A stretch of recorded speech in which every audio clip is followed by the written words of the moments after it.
Bien, en esta ocasión vamos a analizar lo que son los diferentes métodos para evaluar lo que es la competencia motriz.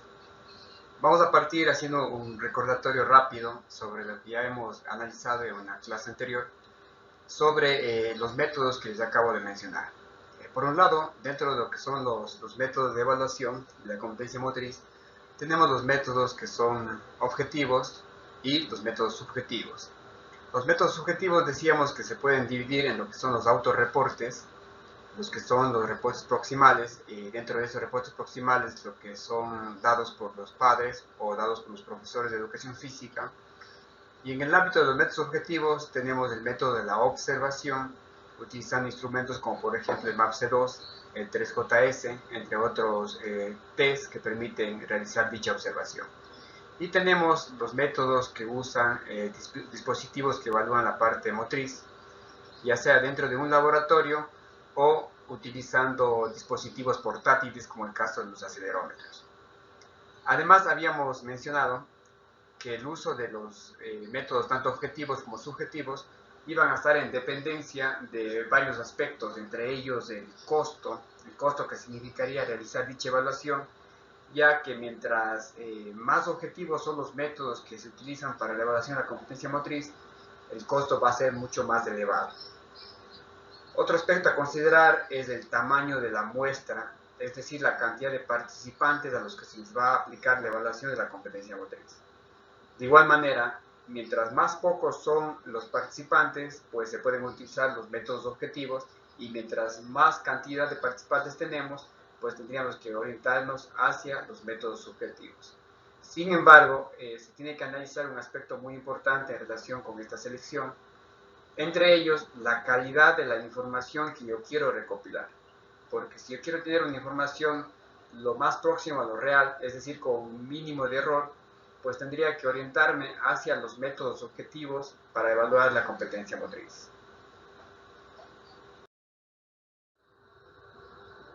Y entrando en profundidad en lo que son los métodos objetivos, pues decimos que estos incluyen dispositivos de movimiento y observación para capturar el comportamiento del movimiento de un individuo directamente con un sesgo y un error de medición mínimo.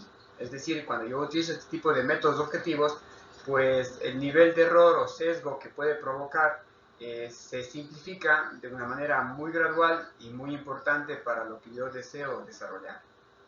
Además, estos métodos objetivos proporcionan una estimación razonablemente precisa de lo que tiene que ver con la competencia motriz.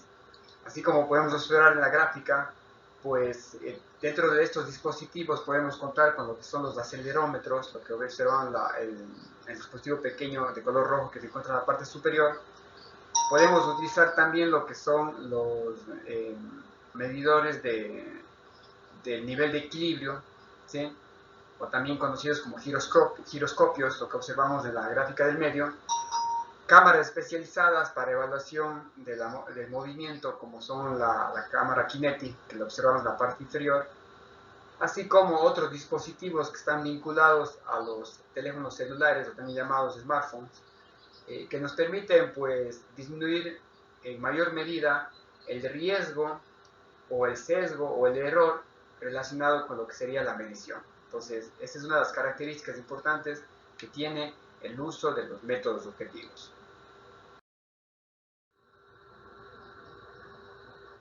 Cuando utilizamos los dispositivos de movimiento como parte de los métodos objetivos, pues tenemos diferentes aspectos a tomar en consideración, ya que estos dispositivos de movimiento ponen el énfasis en la caracterización de las habilidades motoras por medio de medidas biomecánicas. ¿Qué significa medidas biomecánicas? Pues aquellas medidas que se obtienen utilizando o aplicando los principios de la mecánica al movimiento humano, lo más próximo a la realidad posible. Estos dispositivos de movimiento también son considerados como aquellos que permiten analizar el movimiento de forma instrumentada, es decir, usando un instrumento, mediante el uso de un hardware y de un software especializado. Cuando hablamos de hardware, nos estamos refiriendo a los instrumentos físicos, y cuando hablamos del software, nos estamos refiriendo a los programas que pueden estar dentro de las computadoras o en aplicaciones móviles que permiten realizar un análisis de la competencia motriz de una manera mucho más rápida. Aquí podemos encontrar lo que son las cámaras de alta velocidad, como el Kinetic que habíamos visto en la diapositiva anterior, los sensores de movimiento, como el caso de los acelerómetros, el caso de los giroscopios, los mismos acelerómetros que vienen dentro de los smartphones, además de las placas de fuerza, que son aquellas que nos permiten evaluar la fuerza en miembros inferiores que ejerce un niño durante la aplicación de una determinada evaluación de la competencia motriz. Estos instrumentos permiten que la evaluación sea cuantitativa en relación con el movimiento humano. ¿Sí? Se puede analizar lo que es la cinemática, conocida la cinemática como todos los movimientos que realiza un individuo, pero sin considerar la fuerza que provocan dichos movimientos. Así como la cinética, en cambio la cinética analiza la fuerza que interviene en la realización de tal o cual movimiento, así como la actividad neuromuscular que puede ser medida mediante diferentes instrumentos como la electromiografía, que permite conocer cuál es la actividad neuromuscular que está experimentando, en este caso, la persona que está siendo evaluada. Dentro de los dispositivos de movimiento, también tenemos lo que son las unidades de medición inercial, ¿sí? También conocido como IMU. Estos ayudan a superar lo que son las limitaciones del laboratorio. ¿Por qué a superar las limitaciones del laboratorio? Ya que si yo quiero hacer una evaluación de la competencia motriz, tendría que trasladar a todos los niños o adolescentes al laboratorio para hacer la evaluación, y esto va a implicar muchos tipos de dificultades relacionadas con la gestión de dicho traslado. Por lo tanto, los equipos portátiles, como las unidades de medición inercial que les acabo de mencionar, pues ayudan a liberar ese tipo de limitante que se tiene, porque se pueden realizar las mediciones en la vida real. Es decir, yo quiero medir la competencia motriz, pues si estuviéramos en presencialidad, llevaría estos equipos y le colocaría a los niños durante las horas de educación física y podría recopilar la información relacionada con la competencia motriz. O si quiero hacer un estudio de la competencia motriz en el ámbito de la vida diaria, pues los podría mandar colocado a los niños que lo usen en sus casas, y de esta manera puedo yo recopilar la información de lo que sería su competencia motriz en tiempo real. Estas medidas generalmente se limitan a los entornos de laboratorio. Esa es una de las características que tienen los dispositivos de movimiento, los cuales están limitados a lo que sería el uso de los laboratorios, excepto los dispositivos portátiles que les mencionaba, que se puede utilizar también en la vida cotidiana.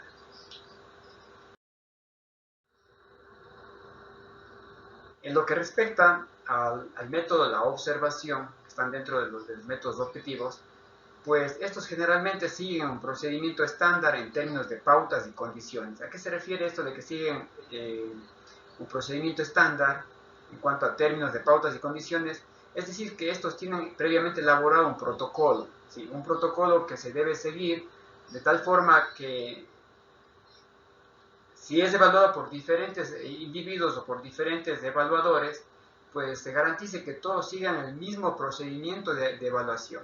Si es que se usa una determinada caja con unas determinadas medidas, pues si es que la evaluación se hace en Gualaceo, se hace en Cuenca o se hace en Machala, pues va a tener las mismas características. Entonces, de esa manera yo garantizo que se puedan posteriormente comparar los resultados obtenidos de una evaluación con otra evaluación, aplicando el mismo instrumento y utilizando el mismo protocolo de evaluación. Entonces, a eso se refiere esta parte sobre unas características de la observación.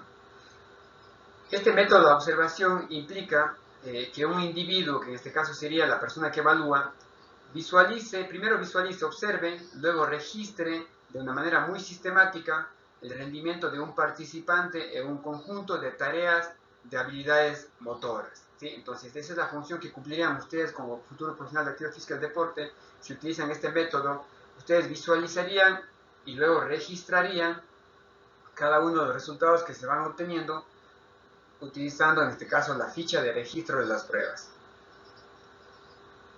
La grabación o el registro de las pruebas pueden realizarse de dos maneras, ¿sí? Utilizando una grabación o filmación a través de una videograbadora, o puede realizarse también en vivo, es decir, registrando por parte del anotador o la persona que está evaluando cada uno de los resultados. Este método de observación generalmente comprende medidas orientadas a productos, ¿sí?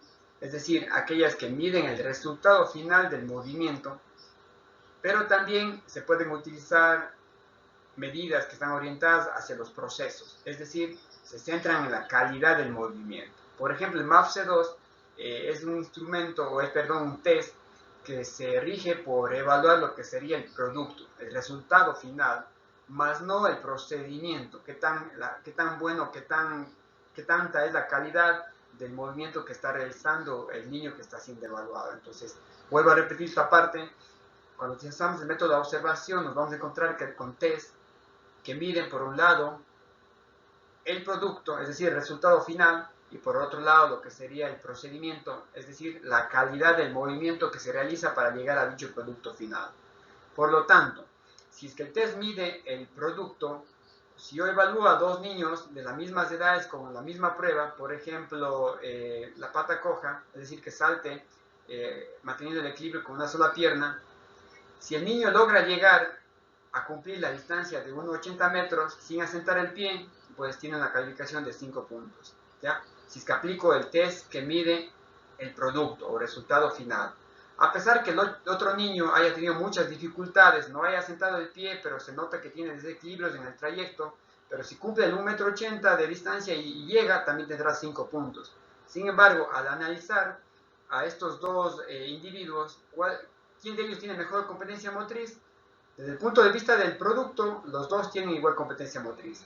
Pero desde el punto de vista del proceso, pues tendría mejor competencia motriz aquel niño que no realizó movimientos inadecuados para poder compensarse y que no estuvo a punto de perder el equilibrio. Él sería el que tiene una mejor competencia motriz. Entonces, por eso es que generalmente existen ese tipo de test que van orientados al producto final y hay otros que van orientados al procedimiento. Lo óptimo para tener una competencia motriz real y sesgada de errores sería utilizar o bien un test que mida los dos componentes o aplicar o usar dos tests, uno que mide el producto y otro que mide el proceso, y de esa manera tendría una competencia motriz mucho más real.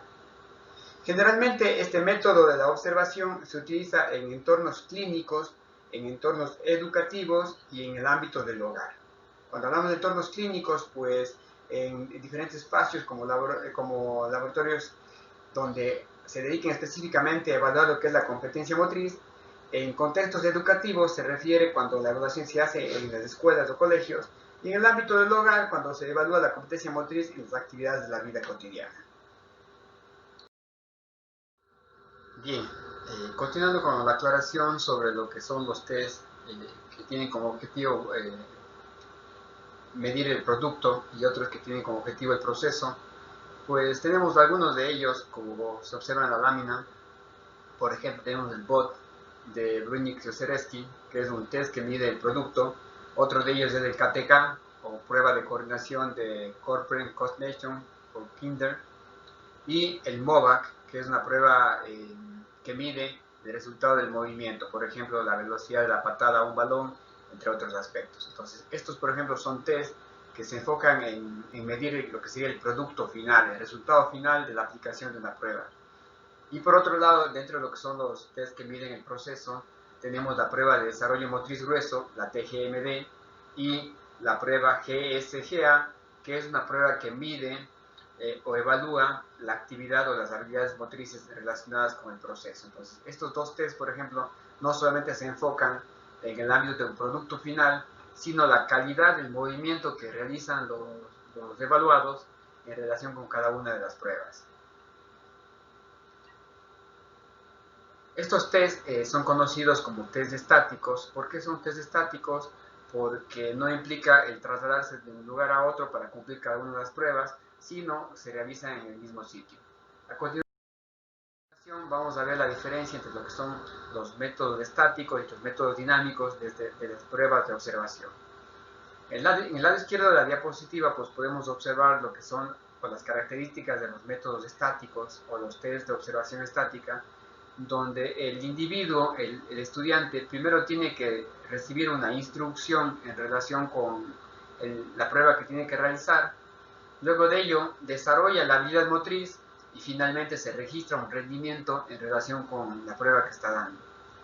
Luego que ha cumplido con la primera prueba, pues se evalúa la segunda y así la tercera prueba, de tal manera que cuando yo estoy aplicando una evaluación utilizando el método estático, todos los niños pasarán por la prueba número 1 antes de llegar a pasar a la prueba número 2. Entonces se va en ese orden.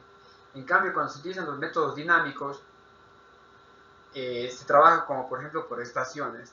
Por ejemplo, se da la instrucción al niño o al evaluado, el niño desarrolla la habilidad motriz, se evalúa su rendimiento e inmediatamente pasa a la siguiente prueba. Asimismo, recibe su instrucción, desarrolla la prueba, se establece su rendimiento y va pasando. De tal forma que es como si estuviera trabajando en circuito, donde cada una de las estaciones o en cada una de las estaciones tiene que cumplir una prueba. Pero todas estas pruebas se desarrollan de manera corrida, es decir, el individuo comienza con la primera prueba y finaliza hasta realizar la última prueba, y luego de ello pues paso a evaluar a un segundo, a un tercero o a un cuarto niño. Entonces esa es la diferencia entre lo que serían los métodos dinámicos y lo que serían los métodos estáticos de evaluación utilizando la observación. Tenemos algunos ejemplos de lo que son métodos dinámicos o test que tienen una relación con los métodos dinámicos. Por ejemplo, la evaluación de la habilidad de agilidad y movimiento de Canadá, también conocido como CAMSA, es un test de observación dinámico para evaluar la competencia motriz. La pista de habilidad atlética, o también por sus siglas AST, es otra de las pruebas dinámicas. La prueba neuromotora de Zurich, que es otra de las pruebas relacionadas con los métodos dinámicos. En lo que respecta a los métodos subjetivos, pues los métodos subjetivos están basados o incluyen informes propios e informes de representación, ¿sí? Estos pueden ser útiles para evaluar un gran número de niños y son más baratos y no requieren mucha capacitación por parte del administrador. Entonces, esas son las características básicas que tienen este tipo de métodos subjetivos, que puedo yo evaluar a muchas personas, a muchos niños, y no se requiere que la persona se capacite o tenga una gran capacitación para poder aplicar este tipo de evaluaciones. Son muy baratos, nos ahorran mucho dinero, ¿sí? Y además de eso, se puede incluir información contextual, es decir, aquella información que se puede recabar de la competencia en las actividades de la vida diaria, ¿ya? Entonces, esa es una de las características fundamentales que tienen los métodos subjetivos.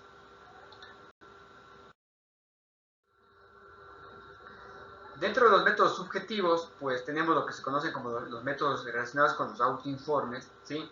Estos centran su atención en la competencia percibida de los individuos. Y habíamos mencionado en otras clases a qué se refiere la competencia percibida, es decir, cómo yo pienso que es mi competencia motriz. Entonces a eso se refiere cuando hablamos de la competencia motriz percibida, y se puede usar como un indicador de la competencia motriz real. Se puede usar, pero no es realmente la competencia motriz actual o real.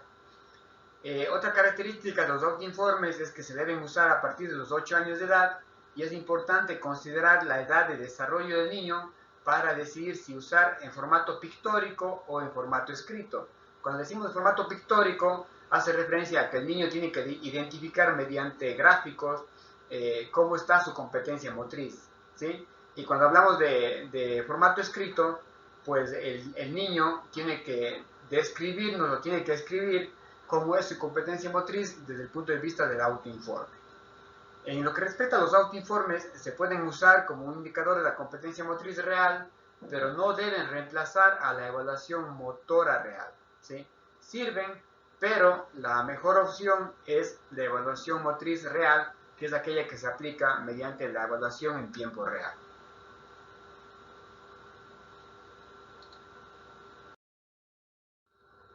Otro de los ejemplos de los métodos subjetivos es el test PMSC, que es una escala pictórica de la percepción de la competencia y de las habilidades de movimiento, que se utiliza para niños entre los 8 y los 11 años, y su función fundamental es evaluar los juegos activos, el control de objetos de los niños, las habilidades de locomoción y las habilidades del equilibrio, dentro de las dimensiones más importantes relacionadas con lo que es la competencia motriz. Entonces, este es un ejemplo de lo que sería el uso de la escala pictórica para evaluar lo que son las habilidades relacionadas con la competencia motriz.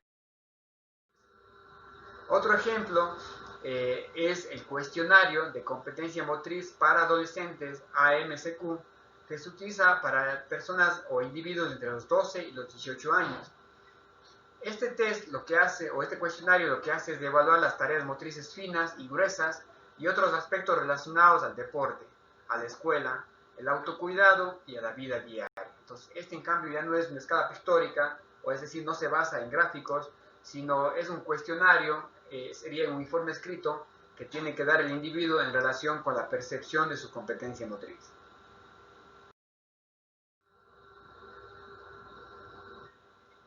Dentro de los métodos subjetivos también tenemos lo que son los informes de representación, ¿sí? Cuando hablamos de los informes de representación, estos fueron desarrollados para maestros y para padres de familia.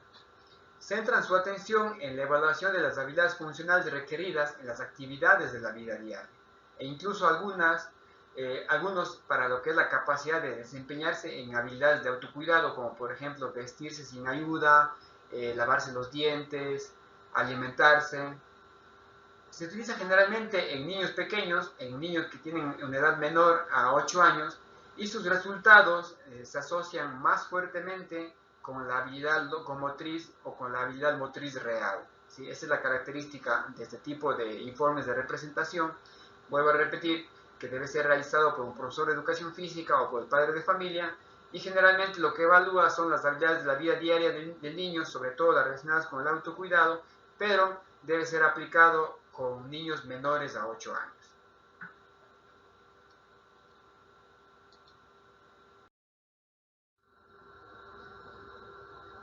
Aquí tenemos dos ejemplos de lo que serían los informes de representación, ¿sí?